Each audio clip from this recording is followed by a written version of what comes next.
What's up, everybody? Welcome back to Kentucky Vlogs. We're back for another video.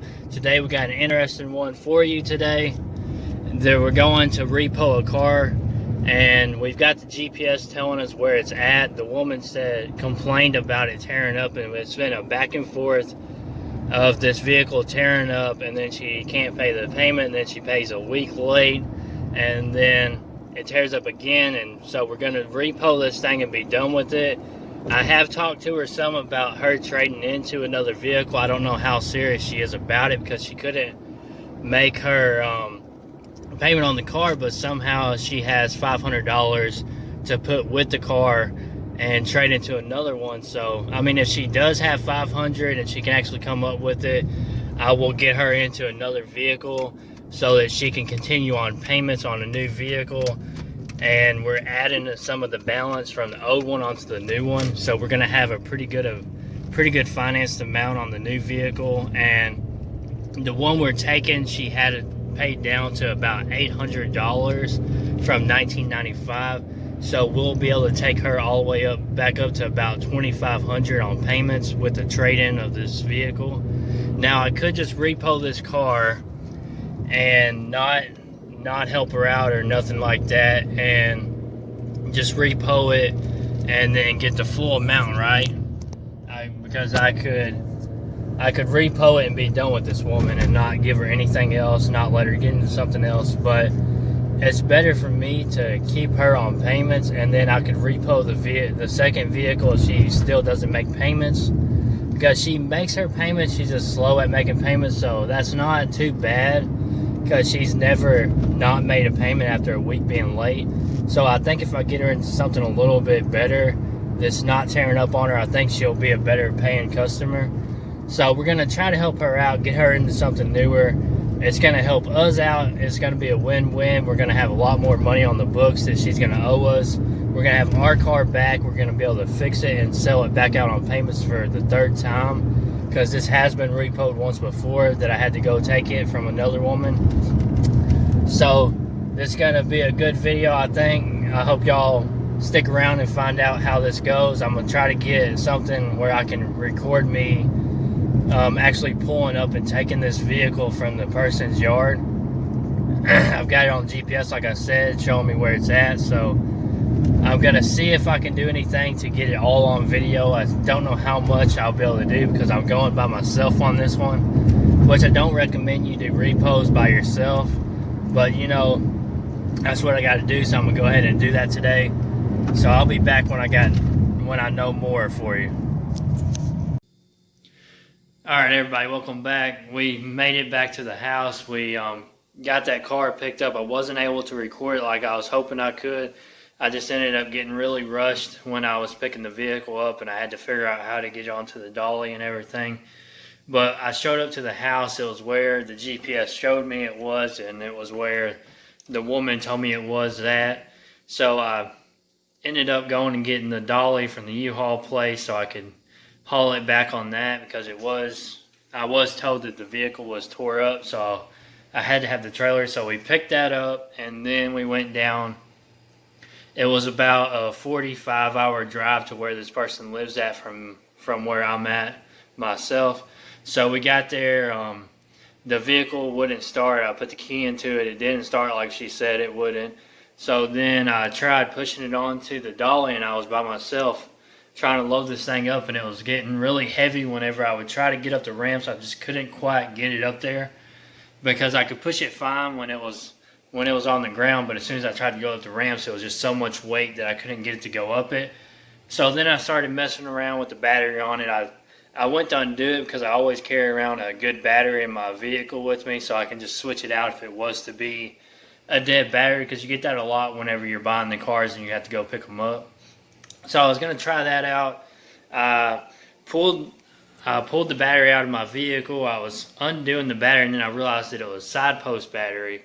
So I don't have a side post battery with me. I should have one with me. So I've got both kinds of batteries, but I just got the one for now, because usually they're not side post.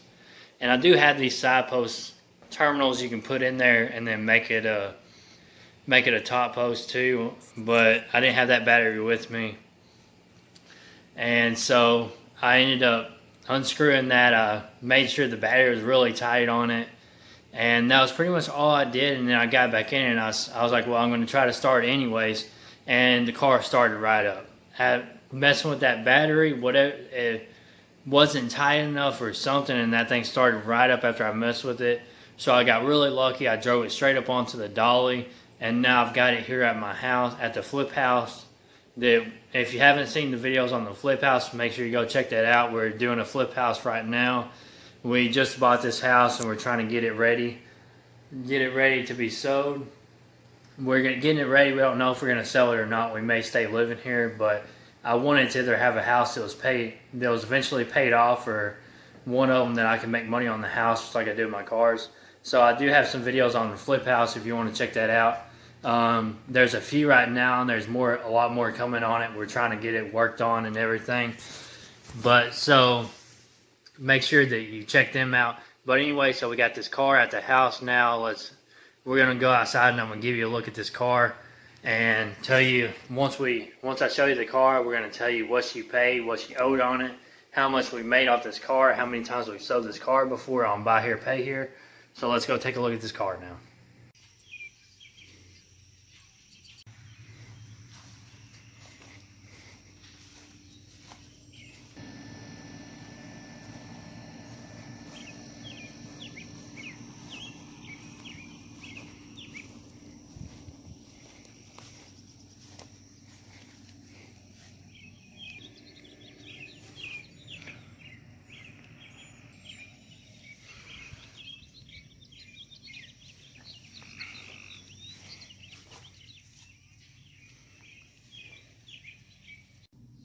So this is the car right here. It is an '03 Grand Am. The vehicle has, let me see real fast. All right, so the miles on this thing is 213,313 miles on this car. Let me see if, can't show you very good, but that's what the miles on it is. And let's see if it'll start up on video for us, because she said it didn't run. Let's see what it does. See, she started up. She does make a noise that doesn't sound too healthy on it, so it does have something that needs fixed. I think it's something like maybe a motor mount. I mean, not a motor mount, but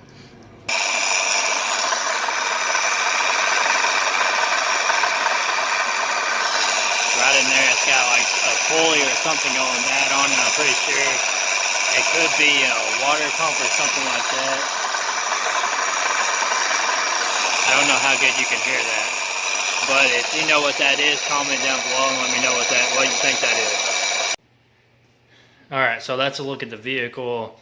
It definitely needs cleaned a lot. It looks a little bit better on the video than it actually does, but we're gonna get it cleaned up right now and then get it ready to resell. We'll have to fix whatever noise that's making. Like I said, if you think you know what that noise is, make sure you comment down below and let me know what you think it is, and we'll see what everybody says might be wrong with it. But so we got this car back. Now we're going to talk about how much we made on this car. All right, now let's talk prices. What we made on this car. Originally, we bought this car for $350. Now, after we bought it for $350, we had to bring it back to the car lot, which the vehicle was 4 hours away from our car lot, so we had to get a U-Haul, pay for that.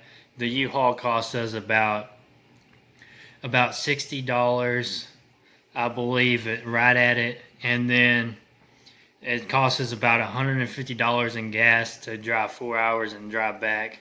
So you're looking at about $210 to go pick a vehicle up. So that makes the $350 into $550, $560 really, $560. So you're about $560 into this car, and then immediately I fixed something on this car. I can't remember what I originally fixed on this car, but I did fix something on it, I know.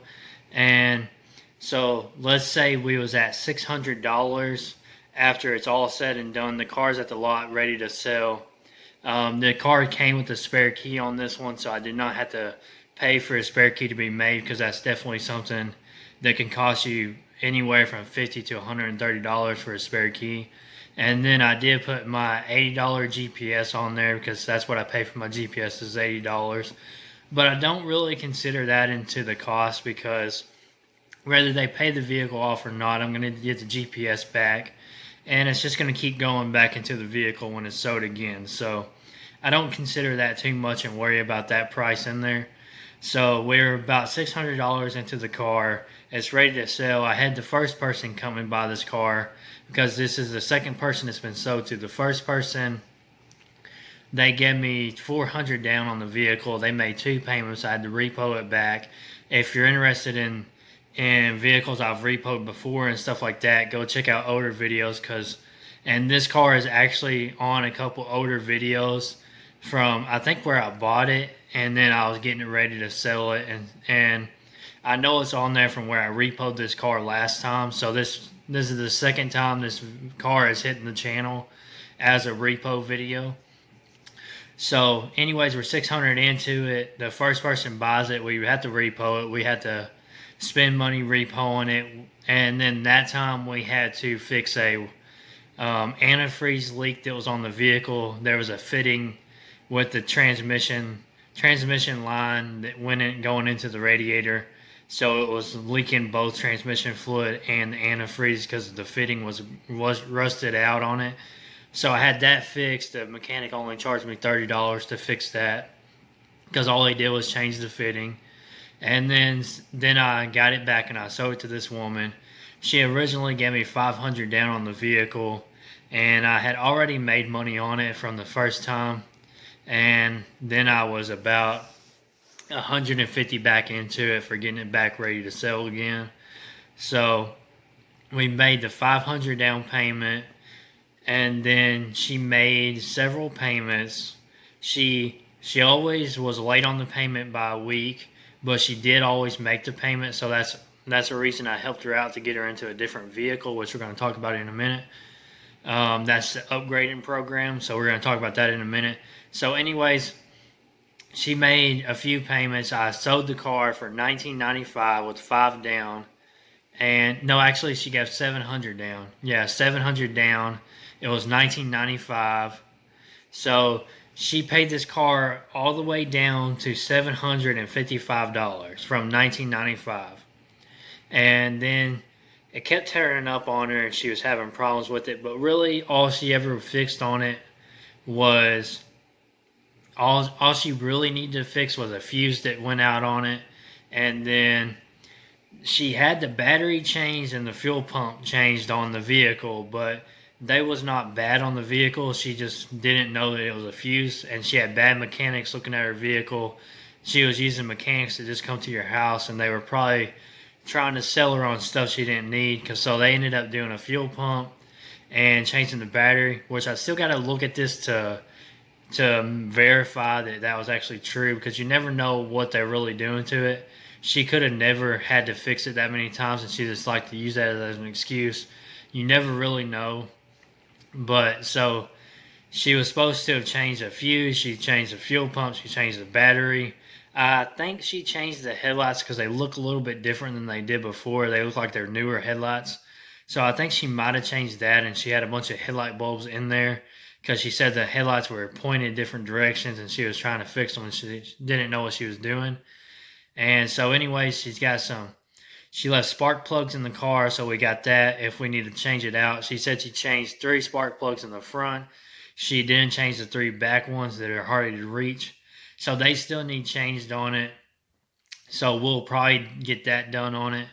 And then, let me see, I think that's about all she did to this car while she had it. She just complained a lot that it was messed up, and it was never a big deal that was messed up on it. It was always something small, but she would use that to be a week late on the payment. So she paid it down to $775. So that is, let me do the math real fast, and I'll let you know how much that is that she paid me for this car. All right, so we made $1,240 on this car, and now we have it back at our car lot again after making $1,240, and we will sell this thing again after we find out what's wrong with it and we get that noise it's making fixed. Because I won't send it out again like that. I'll make sure that this thing is good and it's not going to tear up as soon as somebody has it, because I don't want to deal with that. I'll get that fixed on it, whatever making noises, and then I will drive it again and see if it still does good after it's fixed and it's not making the noise no more. Then I will put this back on my lot. I'll probably sell it for at least $2,000 again, because there's no reason it can't be sold for that same price again. Because now, when I bought this car and I got it for so cheap, this was before all the prices got messed up from COVID. So that vehicle was bought for a good price, and it's still worth $2,000. Because I could have really got like 25 probably. Now I get 2,200 or something like that. But it'll probably go back out for 2,000 again, because it's still worth that much. It's been a good car. She even said herself this was a good car. It just has some small stuff that needs fixed on it. So it'll probably go out for 2,000 again. If I might do 25 if I can squeeze a little more out of it, but it's going to make me at least $2,000 more dollars. So this is really good, and this is why I love doing buy here, pay here. I haven't got to do it as much as I wanted to, but I'm trying to push it more and more all the time and try to build up people that's on payments. I've only got one person on payments, which is this woman, and that's why I really wanted to work her into something else so I could keep that on payments and then add some more people with that instead of them dropping off and then only having another one added. So we did get her into another vehicle. The vehicle we got her into is an '05 Hyundai Elantra. It's got a rebuilt title, which I did let her know that it had a rebuilt title on it. So she's in a newer vehicle now. It's got less miles on it. It's in better shape. It's not as rusted out as this one is. So it's a really good car. I think it'll do really good for her. And it'll keep her paying her payments, I think, now, because it's not going to be tearing up so much on her. So I think it might make her into a lot better customer now that she's got a car that might not tear up on her. And because the car we've repoed, it's just a basic car. It's the beginner car for all the new customers. Just get them started and then work them into something else better. So that's what we did. We upgraded her into a better car, and the car we traded her into, we had $700 into. We went ahead and took her car as a trade. She owed $755. So we went ahead and just knocked that off as the trade. The $755 is what we gave her for the car. So that was evened out, and she doesn't owe us nothing for the other car no more. And then we got $500 down onto the new car from her. So she did a $500 down payment, the trade with this car, which I really didn't have to do that at all. That was pretty much just being nice, because I could have repoed this car and just been like, no, I can't do nothing for you. You're just done doing business with us. But I wanted to make it right and make sure she stays on payments with us. So we took the 5 down, took her car as trade-in, and she owes us $33,000 left on payments now. So she'll pay $3,000 on payments, and she'll be somebody that sticks around on payments for about, I think it's 21 payments, which is twice a month. So about 11 months she'll be making payments to us now instead of having it almost paid off. So we got 11 more months of her paying us some money. So we got that worked out. That's pretty good. Let me know what you think about this deal, how we did on it. Let me know if you're interested in doing this kind of stuff. We're going to try to keep making these videos come out like this. So make sure you subscribe to the channel if you like the videos. Let me know if you like this style of video. I know I wished I could have showed you me repoing that vehicle, but I got so rushed on time that I couldn't make that happen for you today. Maybe next repo I'll get to show you the video of it. I'm going to try to get an actual camera and a tripod so I can just set a camera up when I do stuff and just have it recording so that you can see it happening as I'm doing it, so that it can be recording it and I don't have to hold the camera and stuff, so I can get a little more content recorded for you that I can't get right now with just a cell phone. So Thank y'all for watching, and we'll see you in the next vlog.